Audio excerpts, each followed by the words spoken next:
विविध भारती पुणे. ठळक बातम्या.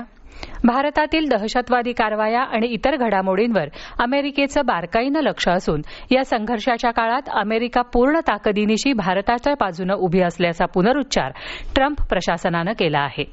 परराष्ट्र व्यवहार मंत्री मार्को रुबियो यांची राष्ट्राध्यक्ष डोनाल्ड ट्रम्प यांनी राष्ट्रीय सुरक्षा सल्लागार म्हणून नेमणूक केल्यानंतर व्हाईट हाऊसतर्फे जारी करण्यात आलेल्या निवेदनात हे स्पष्ट करण्यात आलं आहे.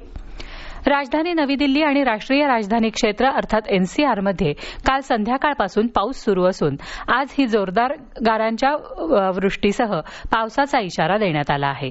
आज सकाळी झालेल्या पावसात द्वारकेमध्ये एक घर कोसळून घडलेल्या दुर्घटनेत 4 जणांचा मृत्यू झाला असून 1 जण गंभीर जखमी झाल्याचं समजतं. उत्तराखंडमधील रुद्रप्रयाग जिल्ह्यात आज सकाळी 7 वाजता वैदिक मंत्रोच्चार आणि विशेष विधींच्या गजरात केदारनाथ धामचे दरवाजे भाविकांसाठी खुले करण्यात आले. हा क्षण पाहण्यासाठी देशविदेशातले हजारो भाविक जमले होते. केदारनाथ मंदिराला 108 क्विंटल फुलांनी सजवण्यात आलं आहे. परंपरेनुसार भगवान केदारनाथच्या पंचमुखी डोलीनं 27 एप्रिल रोजी उखीमठ इथल्या ओंकारेश्वर मंदिरातून आध्यात्मिक यात्रेला सुरुवात केली. गुप्तकाशी, फाटा आणि गौरीकुंड इथं थांबून ही मिरवणूक काल संध्याकाळी केदारनाथ धामला पोहोचली. भक्तांनी पुष्पवृष्टी करत देवाचं स्वागत केलं. यंदा 21 जून रोजी 11वा योग दिन असणार आहे. हा योग दिवस देशात 1 लाख ठिकाणी साजरा होईल यादृष्टीनं नियोजन करण्यात आलं आहे. त्यासाठी योग संगम हे अॅप तयार करण्यात आलं असून त्यामध्ये नोंदणी करून योग साधना करता येईल अशी माहिती केंद्रीय आयुष राज्यमंत्री प्रतापराव जाधव यांनी आज नाशिकमध्ये दिली.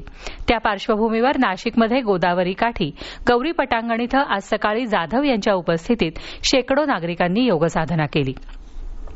अहिल्यानगर जिल्ह्यातले ज्येष्ठ नेते माजी आमदार अरुण जगताप यांचं आज पुण्यातल्या एका खासगी रुग्णालयामध्ये निधन झालं. ते 67 वर्षांचे होते. जगताप यांची राजकीय कारकीर्द काँग्रेसमधून सुरू झाली. युवक काँग्रेसचं अध्यक्षपद, अहिल्यानगर पालिकेचं नगराध्यक्षपदही त्यांनी भूषविलं होतं. जगताप राष्ट्रवादी काँग्रेसकडून सलग 2 वेळा स्थानिक स्वराज्य संस्थांमधून विधान परिषदेवर निवडून गेले होते. राष्ट्रवादी काँग्रेसचे आमदार संग्राम जगताप यांचे ते वडील होते. त्यांच्या पार्थिवावर आज दुपारी 4 वाजता अहिल्यानगर इथल्या अमरधाम स्मशानभूमीमध्ये अंत्यसंस्कार करण्यात येणार आहेत. या होत्या आतापर्यंतच्या ठळक बातम्या. यानंतरच्या ठळक बातम्या सकाळी 11:58 वाजून